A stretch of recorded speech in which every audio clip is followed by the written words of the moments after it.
ভারত পাকিস্তান দুটো দেশের হাতেই বিপুল সংখ্যক পারমাণবিক বোমা রয়েছে। ভারতের হাতে 150টির মতো পারমাণবিক বোমা রয়েছে, পাকিস্তানের হাতে সমসংখ্যক বোমা রয়েছে। অর্থাৎ এবং ভারতে 140 কোটি লোক, পাকিস্তানে 25 থেকে 27 কোটি লোক, আমাদের এখানে 17 থেকে 20 কোটি লোক, মালদ্বীপ, শ্রীলঙ্কা, এই সব মিলে পুরো দক্ষিণ এশিয়ায় প্রায় 200 কোটি মানুষ এখন এই পারমাণবিক বোমাগুলোর বিস্ফোরণের শঙ্কার ভিতর আছে। যেন বাংলাদেশিরাও অপরাধী, যেন পেহেলগামের ঘটনায় বাংলাদেশিদেরও কোনো না কোনোভাবে শরিক করার জন্য ভারতের মিডিয়াগুলো ব্যস্ত হয়ে পড়েছে। 1947 সালে ভারতবর্ষ ভাগ হয়েছিল সহিংসতা উত্তেজনা এগুলো কমানোর জন্য, কিন্তু ইতিমধ্যে এই দু দেশের ভিতর 3 বার যুদ্ধ হয়ে গেছে। এখন আবার একটা যুদ্ধের উত্তেজনা আমরা দেখছি। এইবারের উত্তেজনা শুরু পহেলগামে, কাশ্মীরের পহেলগামে একটা সন্ত্রাসী হামলা থেকে, যে হামলায় 27 জন মানুষ মারা গেছে। এই মারা যাওয়ার পর ভারত এমন কোনো সাক্ষ্য প্রমাণ বিশ্ববাসীর কাছে হাজির করতে পারেনি যে এই ঘটনায় পাকিস্তান সরাসরি যুক্ত, কিন্তু প্রমাণের অপেক্ষায় উত্তেজনা বসেনি। ইতিমধ্যে ভারত পাকিস্তানের বিরুদ্ধে যুদ্ধ উত্তেজনার মতো করে বিভিন্ন ধরনের প্রচারণা চালাচ্ছে। পাকিস্তানও তার প্রতি উত্তরে নানা ধরনের পদক্ষেপ নিচ্ছে। ভারত এই মুহূর্তে প্রায় 4টা ফ্রন্টে যুদ্ধ উত্তেজনা ছড়াচ্ছে। একটা হলো পাকিস্তানকে শত্রু রাষ্ট্র হিসাবে গণ্য করে তারা নানা ধরনের পদক্ষেপ নিচ্ছে, নদীর পানি বন্ধ করে দিয়েছে, সিন্ধু পানি চুক্তি স্থগিত করেছে।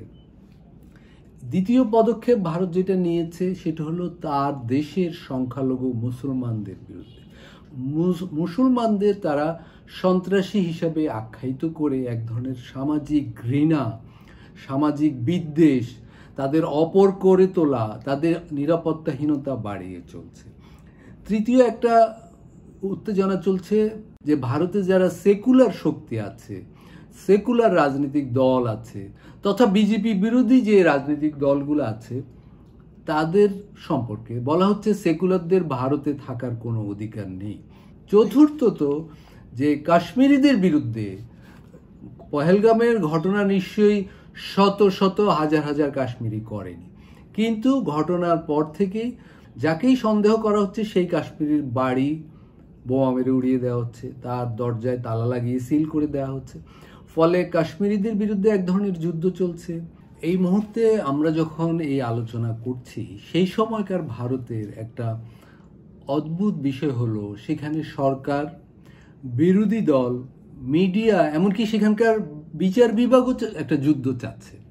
সেখানকার উচ্চ আদালতে পেহেলগামের ঘটনা তদন্তের জন্য একটা বিচার বিভাগীয় তদন্ত দল গঠনের জন্য যে আবেদন করা হয় সেটা বাতিল করে দিয়েছে।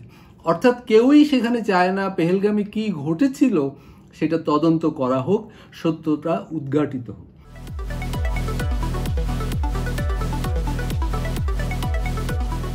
পেহেলগাম হলো অনন্তনাগ জেলার একটা এলাকা। অনন্তনাগ হলো কাশ্মীরের একটা জেলা। একসময় জম্মু, কাশ্মীর, লাদাখ মিলে আলাদা একটা রাজ্যই ছিল এবং ভারতের সংবিধানে এই রাজ্যের একটা বিশেষ মর্যাদা ছিল। বিজেপি সরকার এসে সেই মর্যাদা প্রথমে কেড়ে নেয়, তারপর জম্মু, কাশ্মীর, লাদাখ থেকে লাদাখকে আলাদা করে ফেলে, সর্বশেষ জম্মু কাশ্মীরের সেই প্রদেশের মর্যাদাও হরণ করে সেটাকে ইউনিয়ন টেরিটরি করা হয়। এখন এই যে জম্মু কাশ্মীর, এর সাথে পাকিস্তানের সীমান্ত আছে 740 কিলোমিটারের মতো, এবং এই এলাকায় লোকসংখ্যা আছে মাত্র 1.5 কোটির মতো। এই 1.5 কোটি মানুষের জন্য ভারতের সরকারি হিসাবেই সেখানে প্রায় 4 লাখ সৈনিক আছে। এটাকে যদি আমরা হিসাব করি, প্রায় 40 থেকে 45 জন মানুষের জন্য জম্মু ও কাশ্মীরে একজন ভারতীয় সৈনিক আছে। বিশ্বের সবচেয়ে বেশি সামরিকায়িত জায়গা হলো কাশ্মীর। এরকম একটা জায়গায় সন্ত্রাসী হামলা নিঃসন্দেহে সন্দেহজনক। কিভাবে এটা হতে পারলো? এত সামরিক বাহিনী যেখানে সীমান্তটা পুরোটা ফেন্সিং করা, এবং যে জায়গায় ফেন্সিং নেই সেখানে ইসরায়েলের লেজার প্রযুক্তি দিয়ে সীমান্তকে সুরক্ষা করা হয়েছে। এরকম একটা জায়গায় এরকম একটা সন্ত্রাসী ঘটনা নির্বিঘ্নে কিভাবে হতে পারলো? কিন্তু সেই তদন্ত হয়নি, তদন্ত করার আবেদনও প্রত্যাখ্যান করা হয়েছে। অনুমান করা যায় এটা হলো ভারতের একটা বড় ধরনের, যদি খুব উদারভাবেও আমরা দেখি যে এটা যদি কোনো ষড়যন্ত্রের কথা বাদও দেই, এটা একটা গোয়েন্দা ফেইলিউর। ভারতের সামরিক বাহিনীর প্রতিরক্ষা কাঠামোগুলোর পুরোপুরি একটা ব্যর্থতার নজির এটা। বিজেপি ব্যর্থতা স্বীকার না করে এই ব্যর্থতাকে ক্যাশ করার চেষ্টা করছে। এবং এরকম একটা ঘটনা ঘটেছিল কিন্তু 2019 সালে পুলওয়ামা এলাকায়, যখন একটা সন্ত্রাসী ঘটনা ঘটে।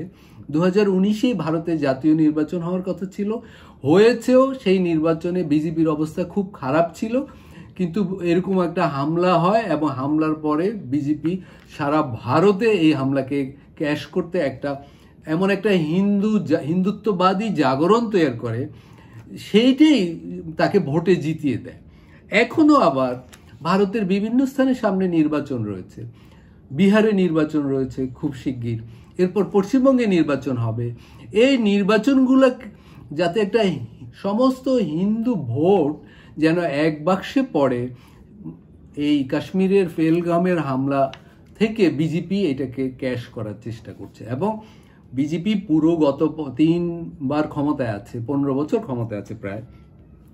সবসময় সে সংখ্যালঘু বিরোধী, হিন্দু খ্রিস্টান বিরোধী একটা জনমত একত্রিত করার জন্য চেষ্টা করে। এটা করতে করতে ভারতের জনমতকে, মাইন্ডসেটকে এমনভাবে সে তৈরি করেছে, এখন এই মুহূর্তে পেহেলগামে হামলার পরে ভারতের জনমতের এমন চাপ যে এটা একটা পাবলিক ডিমান্ড হয়ে পড়েছে যে বিজেপি সরকার পাকিস্তানকে একটা বড় শিক্ষা দিক। তবে একটা ইন্টারেস্টিং দিক হলো, ভারতে যেমন এই হামলা থেকে ভারতের শাসক শ্রেণী ফায়দা তোলার চেষ্টা করছে এবং সেটা রাজনৈতিক ফায়দা, পাকিস্তানের শাসক শ্রেণীও ভারতের ছড়ানো এই উত্তেজনা থেকে তারাও খুব আনন্দের সঙ্গে অংশগ্রহণ করছে, কারণ এতে তারাও লাভবান। তারা লাভবান এই অর্থে যে ইমরান খানের দলকে বিগত জাতীয় নির্বাচনে হারানোর ক্ষেত্রে পাকিস্তানের সেনাবাহিনীর একটা বড় ভূমিকা ছিল। তারা ভুট্টো পরিবার এবং শরীফ পরিবারকে জিতিয়ে এনেছিল এবং খুবই মোটা দাগে কারচুপির মাধ্যমে এগুলা ঘটেছিল। ফলে পাকিস্তানের মানুষের মধ্যে, বিশেষ করে তরুণ সমাজের মধ্যে, সেখানকার সেনাবাহিনী নিয়ে অনেক অসন্তোষ ছিল। ভুট্টো এবং শরীফ পরিবার যে এত দুর্নীতিগ্রস্ত তাদের অতীত শাসন আমলে, তারাও তরুণ সমাজের কাছে খুবই অপ্রিয়। এরকম দুটি শাসক পরিবারকে আবার ক্ষমতায় অধিষ্ঠিত করলো সেনাবাহিনী, এইটা তরুণরা মেনে নিতে পারেনি। ইমরান খানের জেলে ঢুকিয়ে এই কাজটা করা সহজ হয়েছে। আবার পাশাপাশি বেলুচিস্তান জুড়ে তীব্র আন্দোলন চলছে। কিছুদিন আগে আমরা সবাই দেখেছি যে বেলুচ গেরিলারা একটা পেশোয়ার থেকে কোয়েটা যাওয়ার পথে একটা ট্রেন হাইজ্যাক করেছে এবং সেই ট্রেন হাইজ্যাক করে পাহাড়ের ভিতর দীর্ঘ একটা যুদ্ধ হয়েছে এবং সেখানে পাকিস্তানের বেলুচ গেরিলাদের বাসায় প্রায় 200 পাকিস্তানি জওয়ান মারা গেছে। এবং সেই হামলার পর থেকে বেলুচিস্তানে আরও দমন পীড়ন আগের চেয়ে অনেক বেড়ে গেছে। এই কারণ হলো বেলুচিস্তানে চীন এবং পাকিস্তান মিলে যে ইকোনমিক করিডোর করছে, বেলুচরা মনে করছে এই ইকোনমিক করিডোর এবং সেখানে যে গদার সমুদ্র বন্দর রয়েছে, সেই সমুদ্র বন্দর থেকে তারা লাভবান হচ্ছে না, লাভবান হচ্ছে মূলত সিন্ধু এবং পাঞ্জাবের মানুষ। অর্থাৎ শরীফ পরিবার, ভুট্টো পরিবার, তাদের সমর্থক আমলাতন্ত্র, পাকিস্তান সেনাবাহিনী, তারা এগুলো থেকে লাভবান হচ্ছে এবং চীন লাভবান হচ্ছে। বেলুচদের ভিতর এসব নিয়ে দীর্ঘ অসন্তোষ রয়েছে, সেখানে নারীরাও রাস্তায় নেমেছে এবং পাকিস্তান সেনাবাহিনী এগুলা দমন করছে তীব্রভাবে। এর ফলে বেলুচিস্তানের অসন্তোষ, ইসলামাবাদে, করাচিতে, পাঞ্জাবে যে অসন্তোষ পিটিআই এর কর্মীদের, এগুলোর কারণে পাকিস্তান সেনাবাহিনী নৈতিকভাবে খুব একটা দুঃসময়ে পড়ে গিয়েছিল গত 1-2 বছর ধরে। ভারতের এই যুদ্ধ উত্তেজনায় তারা সেই জায়গা থেকে তাদেরকে বের করার একটা সুযোগ পেয়েছে। ফলে তারাও হুঙ্কার দিচ্ছে, তারাও সিমলা চুক্তি বাতিল করেছে এবং ভারত যখনই একটা পদক্ষেপ নিচ্ছে, পাকিস্তান সশস্ত্র বাহিনীও আরেকটা পদক্ষেপ নিচ্ছে। পাকিস্তানের পাশে চীন রয়েছে, তুরস্ক তাদেরকে সমর্থন দেওয়ার ইঙ্গিত দিয়েছে। ফলে যুদ্ধ উন্মাদনাটা খুব বাড়তি গতি পেয়েছে আর কি। একটা ইন্টারেস্টিং ব্যাপার যে ভারত পাকিস্তানের এই যুদ্ধ উন্মাদনায় জাতিসংঘ বা বিশ্বের যে অন্য বড় শক্তিধর দেশগুলো রয়েছে, যুক্তরাষ্ট্র, ফ্রান্স, এই ধরনের বা রাশিয়া, তারা কিন্তু এই কাশ্মীর সমস্যা নিয়ে সচরাচর কোনো ধরনের নাক গলায় না, তারা এগুলাই নীরব থাকে। এবং এখন এই যুদ্ধ উন্মাদনার মাঝেও তারা ন্যূনতম প্রতিক্রিয়া ব্যক্ত করছে। কিন্তু এর ভেতর দিয়ে যে বিরাট সংখ্যা পুরো দক্ষিণ এশিয়া জুড়ে ছড়িয়ে পড়েছে, সেটা তারা লক্ষ্য করছে না। দক্ষিণ এশিয়ার বড় সংকটের দিক হলো ভারত পাকিস্তান দুটো দেশের হাতেই বিপুল সংখ্যক পারমাণবিক বোমা রয়েছে। ভারতের হাতে 150টির মতো পারমাণবিক বোমা রয়েছে, পাকিস্তানের হাতে সমসংখ্যক বোমা রয়েছে। অর্থাৎ এবং ভারতে 140 কোটি লোক, পাকিস্তানে 25 থেকে 27 কোটি লোক, আমাদের এখানে 17 থেকে 20 কোটি লোক, মালদ্বীপ, শ্রীলঙ্কা, এই সব মিলে পুরো দক্ষিণ এশিয়ায় প্রায় 200 কোটি মানুষ এখন এই পারমাণবিক বোমাগুলোর বিস্ফোরণের সংখ্যার ভিতর আছে। কিন্তু বিশ্বের অন্য শক্তিগুলো এই সংখ্যাকে সামান্যই আমলে নিচ্ছে। তারা সামান্য ভারত পাকিস্তানকে শান্ত থাকার জন্য মানে মিনিমাম যেটুকু বললে চলে শুধু সেইটুকুই বলছে। এবং জাতিসংঘ এই ক্ষেত্রে তেমন বড় ধরনের কোনো ভূমিকা রাখছে না, বিশেষ করে কাশ্মীর ইস্যুতে, যেটা ভারত পাকিস্তান গত যুদ্ধগুলোর এবং এবারের যুদ্ধ উত্তেজনার প্রধান কারণ। সেই কাশ্মীর সমস্যার সমাধানে জাতিসংঘ, ওআইসি, যুক্তরাষ্ট্র, রাশিয়া, চীন কেউই বিগত দিনগুলোতে কোনো সক্রিয় ভূমিকা রাখেনি। ফলে দক্ষিণ এশিয়ার জন্য একটা দুর্ভাগ্যের দিক, একদিকে এখানে যুদ্ধের ঝুঁকির ভিতর থাকতে হচ্ছে এবং সেই যুদ্ধ হলো পারমাণবিক যুদ্ধের ঝুঁকি, আবার প্রত্যেকটা দেশেই সামরিক ব্যয় বাড়ার ঝুঁকি তৈরি হয়েছে। ভারতে এই মুহূর্তে প্রায় প্রতি বছর $8,000 কোটি ব্যয় হয় সামরিক খাতে। পাকিস্তান সেই তুলনায় ছোট অর্থনীতি, ছোট দেশ, তারাও $1,000 কোটি ব্যয় করে। ইতিমধ্যে সম্প্রতি এই যুদ্ধের 8ম 9ম দিনে বাংলাদেশের প্রধান উপদেষ্টা, বর্তমান সরকার প্রধান, বলেছেন যে বাংলাদেশেরও যুদ্ধ প্রস্তুত থাকা দরকার। অর্থাৎ হঠাৎ করে বাংলাদেশও ভারত পাকিস্তানের এই যুদ্ধ উত্তেজনায় প্রায় স্বপ্রণোদিত হয়ে অংশ নিতে দেখতে পাচ্ছি আমরা। প্রশ্ন হলো, বাংলাদেশ কেন এই যুদ্ধ প্রস্তুতির কথা ভাবছে বা ইঙ্গিত দিচ্ছে? বাংলাদেশ তো এখনো সরাসরি কোনো দেশ থেকে আক্রান্ত হয়নি, তবে বাংলাদেশের দক্ষিণ সীমান্তে আমরা দেখছি আরাকান এবং মিয়ানমারের সাথে উত্তেজনা, এবং সেখানে একটা মানবিক করিডোরের আলাপ সারা পৃথিবীতে মনোযোগ পেয়েছে। আবার বাংলাদেশ জুড়েও তীব্র উত্তেজনা, বিতর্ক, সন্দেহ, শঙ্কা তৈরি করেছে যে একদিকে ভারত পাকিস্তান যুদ্ধ প্রায় লাগে লাগে অবস্থা, আবার বাংলাদেশে হঠাৎ করে বাংলাদেশ সরকার বলছে তারা জাতিসংঘকে আরাকানমুখী একটা মানবিক করিডোর দিতে চায়।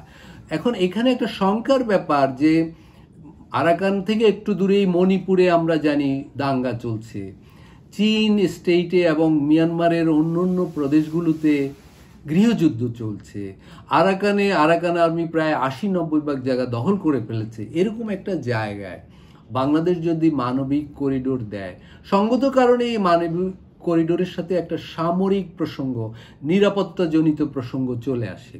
আবার ঠিক এই সময়ে বাংলাদেশের প্রধান উপদেষ্টা বলছেন বাংলাদেশেরও যুদ্ধ প্রস্তুতি থাকা দরকার। ফলে বলা যায়, অনুমান করা যায় বাংলাদেশও সামরিক ব্যয় বাড়াবে। তার মানে পুরো দক্ষিণ এশিয়া জুড়ে সামরিক ব্যয়ের একটা জোয়ার আমরা শিগগির দেখতে পাবো, অনুমান করা যায়।